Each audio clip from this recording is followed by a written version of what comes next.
السلام علیکم ورحمۃ اللہ تعالی وبرکاتہ۔ نحمده ونصلی ونسلم علی رسوله الکریم، اما بعد فاعوذ باللہ من الشیطان الرجیم، بسم اللہ الرحمن الرحیم۔ ان اللہ وملائکتہ یصلون علی النبی یا ایھا الذین آمنوا صلوا علیہ وسلموا تسلیما۔ اللہم صل علی سیدنا ومولانا محمد معدن الجود والکرم وآلہ الکرام وابنہ الکریم وبارک وسلم صلاۃ وسلاما علیک یا رسول اللہ صلی اللہ تعالی علیہ وسلم۔ عزیزان ملت اسلامیہ، سورہ فاتحہ کی چوتھی آیت کریمہ ایاک نعبد و ایاک نستعین کے پہلے جز ایاک نعبد کی تفسیر جاری ہے۔ اس میں یہ بیان کیا گیا کہ بندہ اللہ تبارک و تعالیٰ کی بارگاہ میں یہ عرض کرتا ہے کہ ایاک نعبد، ہم تیری ہی عبادت کرتے ہیں، اور بندہ ہر حال میں اپنے رب کا محتاج ہے۔ اس وجہ سے اسے اپنے رب کی ایسی عبادت کرنی چاہیے جس میں ریاکاری اور دکھاوے کا کوئی دخل نہ ہو، صرف اور صرف خالص اللہ تبارک و تعالیٰ کی رضا حاصل کرنے کے لیے، اس کی خوشنودی حاصل کرنے کے لیے اس کی عبادت کرنی چاہیے۔ اس میں دکھاوا نہیں ہونا چاہیے، ریاکاری نہیں ہونی چاہیے۔ اس کے بارے میں فرمایا کہ اگر دکھاوے کے لیے نماز پڑھتے ہیں، اگر دکھاوے کے لیے ریاکاری کے طور پر عبادت کرتے ہیں، تو یہ رب کی عبادت کہاں ہوئی؟ یہ تو اس کی عبادت ہوئی جس کو دکھا رہے ہیں، کیونکہ ہم نماز بھی پڑھ رہے ہیں تو نماز میں اسی کا خیال آئے گا جس کو ہم دکھانا چاہ رہے ہیں۔ عبادت بھی اگر کر رہے ہیں اور ریاکاری کے طور پر عبادت کر رہے ہیں کسی کو دکھانے کے لیے، تو پوری عبادت میں اسی کا خیال ہوگا جس کو ہم دکھانا چاہتے ہیں۔ تو یہ رب کی عبادت کہاں ہوئی؟ یہ تو دکھاوا ہوا، اور ایسی عبادت کا کوئی مطلب نہیں، ایسی نماز کا کوئی مطلب نہیں، جبکہ ہم خود اللہ کی بارگاہ میں یوں عرض کر رہے ہیں کہ ایاک نعبد، اے پروردگار ہم تیری ہی عبادت کرتے ہیں۔ اور کوئی اگر اس انداز میں عبادت کرتا ہے جس میں دکھاوا اور جس میں ریاکاری ہے، تو پھر اب وہ اپنے اس قول میں جھوٹا ہو گیا۔ یعنی ایک طرف تو وہ یہ کہہ رہا ہے کہ پروردگار ہم تیری ہی عبادت کرتے ہیں، اور دوسری طرف وہ دکھاوا کر رہا ہے، دوسری طرف وہ ریاکاری کے ساتھ نماز پڑھ رہا ہے، تو وہ شخص اپنی اس بات میں جھوٹا ہوا کہ نہیں ہوا کہ ہم تو تیری ہی عبادت کرتے ہیں، جبکہ وہ تو دکھاوے کے طور پر عبادت کر رہا ہے۔ تو حضرت مصنف علیہ رحمہ مفتی احمد یار خان نعیمی رحمۃ اللہ تعالی ایک بزرگ کا واقعہ ذکر کرتے ہیں۔ فرماتے ہیں کہ میں نے ایک بزرگ کو دیکھا کہ جب وہ نماز میں کھڑے ہوتے تو بہت روتے تھے، تو میں نے ان سے رونے کی وجہ پوچھی، تو فرمانے لگے کہ مجھے خبر نہیں کہ میں نماز پڑھنے میں جھوٹا ہوں یا سچا، کہ زبان سے تو کہہ رہا ہوں ایاک نعبد، زبان سے تو میں اقرار کر رہا ہوں کہ پروردگار میں تیری ہی عبادت کرتا ہوں، اگر میرے قلب میں، اگر میرے دل میں ذرہ بھر بھی ریا ہوئی یعنی دکھاوا ہوا، تو خدا کا حکم ہوگا کہ تو جھوٹا ہے۔ یعنی میں زبان سے تو کہہ رہا ہوں کہ میں اے پروردگار تیری ہی عبادت کرتا ہوں، لیکن اگر میرے دل میں اگر ذرہ برابر بھی ریاکاری اور دکھاوا ہے تو میں اپنے اس قول میں جھوٹا ہو جاؤں گا، پروردگار کا حکم آ جائے گا کہ تو جھوٹا ہے۔ ارے کمبخت، مسجد میں کھڑے ہو کر نماز کی حالت میں میرے سامنے ہاتھ باندھ کر مجھ سے جھوٹ بول رہا ہے، کہ زبان سے تو کہتا ہے کہ ایاک نعبد، کہ ہم تجھی کو پوجتے ہیں، اور دل میں کسی اور کی پوجا کر رہا ہے، یعنی کسی اور کو دکھا رہا ہے۔ اللہ تعالی ہم سب کو اس قول میں سچا کرے، یعنی سچے دل سے اللہ تبارک و تعالیٰ کی رضا حاصل کرنے کے لیے خلوص کے ساتھ، خشوع و خضوع کے ساتھ عبادت کرنے اور نماز پڑھنے کی توفیق عطا فرمائے، آمین۔ اب یہاں پر ایک بات یہاں پہ عرض کر رہے ہیں کہ خطاب کا صیغہ یہاں پر لایا گیا، خطاب کا صیغہ یعنی حاضر کا صیغہ۔ اب وہ گرامر کی بات آ گئی، میں اس کو سمجھانے کی کوشش کروں۔ کبھی انسان کسی غائب کے بارے میں بات کرتا ہے، وہ ہمارے سامنے موجود نہیں ہوتا، ہم اس کی بات کر رہے ہوتے ہیں، تو جس کے بارے میں ہم بات کر رہے ہیں اس کو غائب کہا جائے گا، اور جو بات کرنے والا ہے اس کو متکلم کہا جاتا ہے، اور جس سے بات کی جائے، جس سے خطاب کیا جائے، جس سے کلام کیا جائے، جس کے ساتھ گفتگو چل رہی ہو، جو ہمارے سامنے موجود ہو، اس کو حاضر کہا جاتا ہے۔ اور اس کے لیے جو صیغے استعمال ہوتے ہیں، اس کے لیے جو الفاظ استعمال ہوتے ہیں، ان کو خطاب کا صیغہ کہا جاتا ہے، اور خطاب کے الفاظ کہا جاتا ہے، خطاب کے کلمات کہے جاتے ہیں۔ تو ہم پروردگار کی بارگاہ میں کیا عرض کر رہے ہیں؟ ایاک نعبد، ہم تیری ہی عبادت کرتے، تو خطاب کا صیغہ آیا، یعنی ہم ڈائریکٹ اللہ کی بارگاہ میں عرض کر رہے ہیں کہ پروردگار ہم تیری ہی عبادت کرتے ہیں۔ تو یہاں خطاب کا صیغہ کیوں لایا گیا؟ اس لیے لایا گیا تاکہ بندہ اس وقت اپنے رب کو بصیر اور شاہد جانے، یعنی جب وہ یہ کہہ رہا ہو بندہ، جب یہ آیت کریمہ پڑھ رہا ہو، اب الحمدللہ ہم نے اس کا مطلب بھی سمجھ لیا، ابھی تک ہو سکتا ہے اس کا معنی معلوم نہ ہو ہم کو، ایاک نعبد کا مطلب کیا ہوتا ہے، لیکن اب ہمیں اس کا مطلب سمجھ میں آ گیا کہ ہم تیری ہی عبادت کرتے ہیں۔ اب الحمدللہ جب بھی ہم یہ آیت کریمہ پڑھیں گے تو یہ معنی اور مطلب ذہن میں آئے گا۔ تو اب ہمیں کیا تصور کرنا چاہیے؟ اب ہمیں جب بھی یہ آیت کریمہ ہم پڑھیں، چاہے نماز میں پڑھیں یا نماز کے علاوہ کسی اور جگہ پہ پڑھیں، تو ہمارے ذہن میں یہ تصور آنا چاہیے کہ میں اپنے رب کو دیکھ رہا ہوں، کیونکہ ہم جس سے گفتگو کر رہے ہوتے ہیں وہ ہمارے سامنے موجود ہوتا ہے، لیکن ہم اپنے رب کو دیکھ سکتے ہیں؟ نہیں، ہمارے اندر یہ اوقات ہی نہیں ہے، ہمارے اندر ہماری وہ حیثیت ہی نہیں ہے کہ ہم اپنے رب کو دیکھ لیں۔ تو کم سے کم یہ تصور ہونا چاہیے کہ وہ مجھے دیکھ رہا ہے، یہ تو حقیقت ہے۔ ہمارا ہر کام، ہر فعل، ہماری ہر چیز اللہ تبارک و تعالیٰ دیکھ رہا ہے، کوئی بھی چیز اس سے پوشیدہ نہیں۔ ہماری نمازیں بھی وہ دیکھ رہا ہے، ہماری عبادتیں بھی وہ دیکھ رہا ہے، کوئی بھی چیز، بلکہ انسان اگر دیکھے تو انسان ظاہری چیزوں کو دیکھے گا، لیکن پروردگار تو باطنی چیزوں کو بھی ملاحظہ فرماتا ہے، دل کے خیالات کو، دل کے اندر کیا آ رہا ہے، دل کے اندر کیا کیا چیزیں ہم نماز کے دوران سوچ رہے ہیں، وہ سب بھی پروردگار جانتا ہے اور دیکھتا ہے۔ تو ہمیں دل کی بھی کیفیت کو سدھارنا چاہیے، کیونکہ اگر کسی کو دکھانے کے لیے اگر نماز پڑھیں تو وہ ہمارے ظاہر کو دیکھے گا اور سمجھ لے گا کہ یہ تو بہت بڑا نمازی ہے، تو یہ مقصد تو حاصل ہو سکتا ہے ظاہری طور پر صحیح انداز میں نماز پڑھنے سے، لیکن دل کی کیفیت اگر سدھار کے نماز پڑھیں گے اور خلوص و للہیت کے ساتھ، خشوع و خضوع کے ساتھ نماز پڑھیں تو اللہ تبارک و تعالیٰ ہمارے دلوں کے حالات کو بھی جانتا ہے۔ یہ کیفیت ہونی چاہیے نماز پڑھتے وقت، تو یہ تصور ہو کہ وہ مجھے دیکھ رہا ہے، اس لیے میں عرض کر رہا ہوں ایاک نعبد، کہ پروردگار میں تیری عبادت کرتا ہوں۔ گویا کہ نمازی نماز شروع کرتے وقت رب سے غائب تھا، اور اب خدا کی صفتیں بیان کرنے کی برکت سے بارگاہ میں اس طرح حاضر ہو گیا کہ اس کو دیکھ رہا ہے اور اس کا کلام، اس سے کلام کر رہا ہے۔ نیز اب تک خدا کی صفتوں کا ہی بیان تھا، خدا کی صفات بیان کی، رحمان، رحیم، رب العالمین، مالک یوم الدین، یہ سب اس کی صفات بیان کی گئی ہے، اور اب عرض و معروض کا سلسلہ شروع ہو گیا کہ اب بندہ اللہ کی بارگاہ میں عریضہ پیش کر رہا ہے۔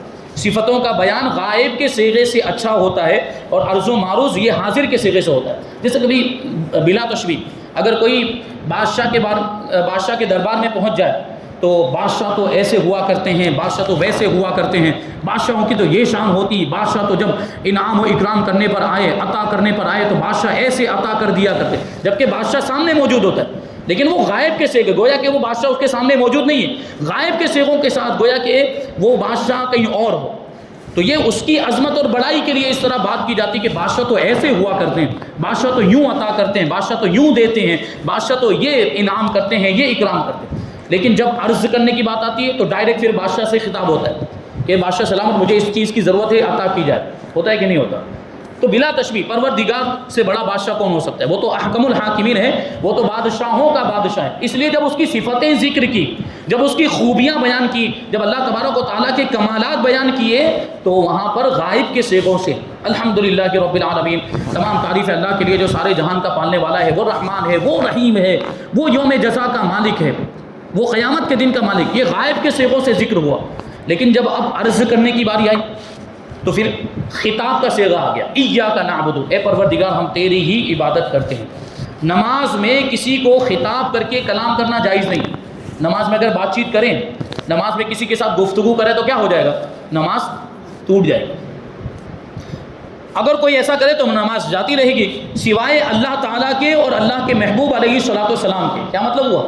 کہ اگر ہم اللہ سے خطاب کرتے ہیں، جیسے یہاں پہ اللہ سے تو گفتگو ہو رہی ہے، اللہ سے کلام ہو رہا ہے کہ اے پروردگار ہم تیری ہی عبادت کرتے ہیں، تجھی سے مدد مانگتے ہیں، یہ اللہ سے کلام ہو رہا ہے کہ نہیں ہو رہا؟ ہو رہا ہے، اس کے باوجود نماز نہیں ٹوٹتی۔ اور اسی طریقے سے اللہ کے محبوب صلی اللہ علیہ وسلم سے بھی ہم کلام کرتے ہیں نماز کے اندر۔ التحیات پڑھتے کہ نہیں پڑھتے؟ التحیات کے اندر ایک کلمہ آتا ہے کیا؟ السلام علیک ایھا النبی ورحمۃ اللہ وبرکاتہ، کہ اے نبی آپ پر سلامتی ہو اور اللہ کی رحمت ہو اور اس کی برکتیں ہوں۔ تو یہ گفتگو ہوئی کہ نہیں ہوئی؟ اس کے باوجود نماز نہیں جاتی، اس کے باوجود نماز نہیں ٹوٹتی۔ پتہ کیا چلا کہ نماز کے اندر اگر اللہ سے خطاب کیا جائے، اللہ سے گفتگو اور اللہ سے کلام ہو، اسی طریقے سے اللہ کے محبوب صلی اللہ علیہ وسلم سے کلام ہو رہا ہو، اس سے نماز نہیں ٹوٹتی۔ تو اس سے معلوم ہوتا ہے کہ نمازی جس طرح اللہ تبارک و تعالیٰ کو شاہد و بصیر جانے، اسی طرح اس کے محبوب کو بھی حاضر و ناظر جانے. یعنی جس طرح اللہ کے بارے میں یہ عقیدہ ہے کہ اللہ مجھے دیکھ رہا ہے اور میری ساری چیزیں، میرے سارے اعمال، میری عبادتیں، میری نمازیں، سب کو وہ دیکھ رہا ہے، کوئی چیز اس پہ پوشیدہ نہیں. اسی طرح حضور پاک صلی اللہ علیہ وسلم کو بھی حاضر و ناظر جانے، کیونکہ ہم یہاں ہندوستان کے اندر موجود ہیں، اور صرف ہم نہیں، پوری دنیا کے اندر مسلمان پھیلے ہوئے ہیں، اور دنیا کا ہر مسلمان التحیات کے اندر یہ کلمہ پڑھتا ہے کہ نہیں پڑھتا؟ السلام علیکہ ایھا النبی و رحمۃ اللہ پڑھتا ہے کہ نہیں پڑھتا؟ اس کا کیا مطلب کہ ہم اگر حضور پاک صلی اللہ علیہ وسلم ہمارے اس سلام کو نہ سنتے ہوتے تو ہمارے سلام کرنے کا فائدہ ہوتا؟ ہمارا یہ سلام بیکار ہو جاتا. تو ہمیں حکم دیا گیا ہے نماز کے اندر التحیات پڑھنے کا، اور التحیات کے اندر نبی پاک صلی اللہ علیہ وسلم کی بارگاہ میں سلام پیش کیا جا رہا ہے، اور ہمارا سلام بیکار بھی نہیں، بے فائدہ بھی نہیں ہے. اس کا مطلب ہے کہ ہمارا سلام حضور پاک صلی اللہ علیہ وسلم سنتے بھی ہیں. اسی لیے تو ہمارا عقیدہ ہے کہ حضور پاک صلی اللہ علیہ وسلم حاضر و ناظر ہیں، یعنی حضور ہر جگہ موجود ہیں، ہر مسلمان کی حالت پر حضور پاک صلی اللہ علیہ وسلم کی نگاہ رہتی، سب کو دیکھ رہے ہیں حضور پاک صلی اللہ علیہ وسلم، اور ساری حالتوں کو، اور ہم جو کچھ بھی کرتے ہیں حضور کی بارگاہ میں اگر سلام پیش کرتے ہیں تو حضور پاک صلی اللہ علیہ وسلم اس کو بھی سماعت کرتے ہیں.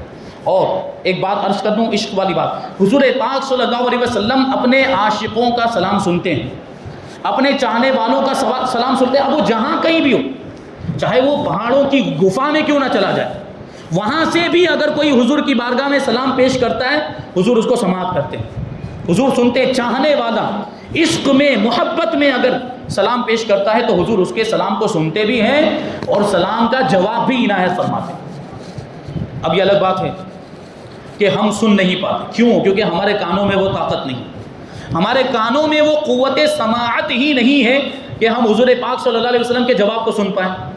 ہاں، اللہ والوں کے کانوں میں وہ طاقت ہوتی ہے کہ حضور صلی اللہ علیہ وسلم جو جواب دیتے ہیں وہ سماعت بھی کر لیتے ہیں. بہت ساری روایتوں میں آپ نے غوث پاک کا واقعہ سنا ہوگا، غریب نواز کا واقعہ سنا ہوگا، امام اعظم کا واقعہ، ابھی امام اعظم کا دن گزرا. امام اعظم ابو حنیفہ رضی اللہ تعالیٰ عنہ حضور پاک صلی اللہ علیہ وسلم کے روزے پر حاضر ہوئے تو سلام عرض کیا، اور کیا کہا؟ السلام علیکہ یا سید المرسلین، اے رسولوں کے سردار آپ پر سلامتی ہو. امام اعظم نے کہا، ابھی ہم اور آپ بھی جو جاتے ہیں وہ سلام عرض کرتے ہیں، حضور پاک صلی اللہ علیہ وسلم اپنے چاہنے والوں کا جواب بھی دیتے ہیں لیکن ہم سن نہیں پاتے. امام اعظم کو بھی حضور پاک صلی اللہ علیہ وسلم نے جواب دیا، قبر مبارک سے آواز آئی، روضہ مبارکہ، روضہ مقدسہ سے آواز آئی، وعلیک السلام یا امام المسلمین، اے مسلمانوں کے امام تم پر بھی سلامتی. تو اللہ والے سن لیا کرتے. غریب نواز کا واقعہ اس سے پہلے اگر آپ نے سنا ہو تو غریب نواز حضور پاک صلی اللہ علیہ وسلم کی بارگاہ میں حاضر ہوئے تو آخری مرتبہ اس وقت غریب نواز نے یہ ارادہ کر لیا تھا کہ اب یہاں سے نہیں جانا، اب مدینے میں ہی بس جانا ہے اور مدینے میں ہی آباد ہو جانا ہے، حضور کا در چھوڑ کر کہیں نہیں جائیں گے. لیکن کیا ہوا؟ حضور پاک صلی اللہ علیہ وسلم خواب میں تشریف لائے اور ہندوستان جانے کی بشارت دی، ارشاد فرمایا کہ تم ہندوستان جاؤ، تمہیں اللہ تبارک و تعالیٰ نے دین کا معین یعنی دین کا مددگار بنایا، وہاں کفر کی تاریکی پھیلی ہوئی ہے، کفر کا اندھیرا پھیلا ہوا ہے، وہاں پر جاؤ، اللہ تبارک و تعالیٰ تمہارے ذریعے سے اسلام کو رونق عطا فرمائے اور کفر کا اندھیرا دور ہو جائے گا. اور ایسا ہی ہوا، غریب نواز جہاں پر آئے تو غریب نواز جب حضور پاک صلی اللہ علیہ وسلم کی بارگاہ میں حاضر ہوئے تو سلام عرض کیا اور کیا کہا؟ السلام علیکہ یا سید المرسلین، اے رسولوں کے سردار آپ پر سلامتی ہو، وخاتم النبیین، اور آخری نبی آپ پر سلامتی ہو. تو اندر سے جواب آیا، غریب نواز نے سنا اور وہاں پر موجود لوگوں نے بھی سنا، تبھی تو روایتوں میں آیا ہے، تبھی تو روایتوں میں کتابوں میں لکھا گیا، لوگوں نے سنا ہوگا تبھی تو. قبر مبارک سے جواب آیا، وعلیک السلام یا سید المشائخ، اے اولیاء کے سردار تم پر بھی سلامتی ہو. وہ اپنے وقت کے اولیاء کے سردار تھے، وہ اپنے زمانے کے اولیاء کرام کے سردار تھے، غریب نواز رضی اللہ عنہ کی یہ شان. تو حضور پاک صلی اللہ علیہ وسلم سے نماز میں اگر خطاب کیا جائے تو اس سے نماز نہیں ٹوٹتی. ہم حضور پاک صلی اللہ علیہ وسلم کی بارگاہ میں ہر نماز کے اندر عرض کرتے ہیں، السلام علیکہ ایھا النبی ورحمۃ اللہ وبرکاتہ. تو جس طریقے سے ہم اللہ تبارک و تعالیٰ کے تعلق سے یہ عقیدہ رکھتے ہیں کہ وہ شاہد و بصیر ہے، وہ ساری چیزوں کو دیکھنے والا، ملاحظہ فرمانے والا ہے، اسی طریقے سے حضور پاک صلی اللہ علیہ وسلم کے بارے میں ہمیں یہ عقیدہ رکھنا چاہیے کہ حضور بھی حاضر و ناظر ہیں. اور جس طرح رب کو راضی کرنے کی نیت کریں، ایسے ہی اس کے محبوب کو راضی کرنے کی بھی نیت کریں، کیونکہ حضور کی رضا میں اللہ کی رضا ہے. حضور راضی ہو گئے تو اللہ راضی ہو جائے گا، اور اللہ راضی ہو گیا تو پھر ہماری نجات متعین ہے. اسی لیے صحابہ کرام نے عین حالت نماز میں بھی حضور پاک صلی اللہ علیہ وسلم کا ادب کیا ہے، حضور کی تعظیم کی۔ آپ نے بہت سے واقعات سنے ہوں گے، حضور پاک صلی اللہ علیہ وسلم تشریف لائے تو حضرت سیدنا صدیق اکبر پیچھے ہٹنے لگ گئے کہ حضور کے آ جانے کے بعد اب کوئی اور نماز پڑھائے، یہ کیسے ہو سکتا ہے؟ لیکن حضور نے اشارے سے روک دیا تھا۔ تو ابھی سوچیں آپ کے نماز کی حالت میں نماز چل رہی ہے اور حضور تشریف لائے، عبادت اللہ کی ہو رہی ہے لیکن تعظیم رسول اللہ کی ہو رہی ہے۔ اور یہ کوئی شرک نہیں، یہ تو صحابہ نے کر کے دکھایا۔ اگر یہ شرک ہوتا تو صحابہ نہ کرتے، اور اگر یہ شرک ہوتا تو حضور منع کرتے تھے، حضور نے منع نہیں فرمایا۔ تو صحابہ نے تو نماز کے دوران ہی حضور کی تعظیم کی ہے۔ اب آیا ہے نعبدو۔ نعبدو کا مطلب ہوتا ہے ہم عبادت کرتے ہیں۔ یہ عبدن سے بنا ہے، جس کا لغوی معنی ہے اظہار عجز، اپنی عاجزی کا اظہار کرنا، اپنے چھوٹے پن کا اظہار کرنا، خاکساری کا اظہار کرنا۔ اسی لیے عام راستے کو عربی محاورے میں، عربی زبان میں طریق معبد کہتے ہیں، کیونکہ وہ ہر ایک کے پیر کے نیچے آتا ہے۔ عام جو راستہ ہوتا ہے جہاں پہ سب لوگ چلتے ہیں، اس کو عربی میں طریق معبد کہا جاتا ہے، اس لیے کہ وہ سب کے پیر کے نیچے آتا ہے، یعنی وہ معمولی راستہ، پیر میں روندا جاتا ہے وہ۔ اور اصطلاح شریعت میں یہ عبادتن سے بنا ہے، نعبدو عبادتن سے بنا ہے، یا عبودتن سے بنا ہے۔ عبادت کا معنی ہے عابد بننا، عبادت کرنا، اللہ کی بندگی کرنا، اور عبودت کے معنی ہے عبد بننا، یعنی بندہ بننا، عبادت کرنے والا بننا۔ اور یا تو یہ معنی ہوئے کہ ہم تیری ہی عبادت کرتے ہیں، یا یہ کہ ہم تیرے ہی بندے بنتے ہیں۔ قرآن مجید میں عبد 4 معنی میں استعمال ہوا ہے۔ ایک معنی ہے مخلوق، مخلوق کے معنی میں استعمال ہوا، جیسے اللہ تعالیٰ ارشاد فرماتا ہے عبادت لنا اولی باس شدید، ہمارے بندے بھیجیں گے ہم جو سخت لڑائی والے ہیں۔ یہ اللہ تبارک و تعالیٰ نے بنی اسرائیل کے بارے میں فرمایا تھا کہ بنی اسرائیل کے لوگ اگر فساد سے باز نہیں آئے، اگر وہ زمین میں فساد پھیلاتے رہے، وہ گناہوں سے باز نہیں آئے، انہوں نے توریت پر عمل کرنا شروع نہیں کیا، تو پھر ہم ان پر ایسے بندے بھیجیں گے جو سخت لڑائی والے ہوں گے، یعنی ان کے ساتھ جنگ کریں گے اور ان کو تباہ و برباد کر دیں گے۔ تو یہاں عبادت لنا سے کیا مراد ہے؟ مخلوق، یعنی اللہ کے ایسے بندے جو اللہ نے پیدا کیے ہیں، اور وہ عذاب دینے کے لیے اللہ تبارک و تعالیٰ ان پر مقرر فرمائے گا۔ تو یہاں عبادت لنا سے بندہ مخلوق مراد ہے۔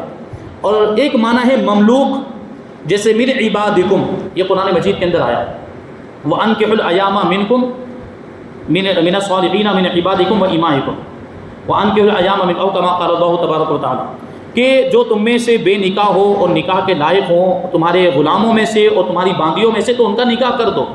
تو یہاں من عبادکم جو آیا وہ غلام کے معنی میں آیا، مملوک کے معنی میں آیا، جو ملکیت میں ہو۔ اور ایک معنی ہے مطیع و فرما بردار، جیسے اللہ تعالیٰ نے ارشاد فرمایا انہ کان عبدا شکورا، کہ بے شک وہ شکر گزار بندہ تھا، یعنی اطاعت کرنے والا تھا، فرما برداری کرنے والا تھا۔ اور ایک معنی ہے فنا فی اللہ، جو اللہ میں فنا ہو جائے، اللہ کی معرفت حاصل کرنے کے لیے اپنے آپ کو بھی بھول جائے اور دنیا کی ساری چیزوں سے لا تعلق ہو جائے، پھر دنیا اور ما فیہا سے بالکل بے خبر ہو جائے۔ جیسے اسرا بعبدہ، اللہ نے کیا فرمایا کہ اللہ تبارک و تعالیٰ اپنے خاص بندے کو لے گیا۔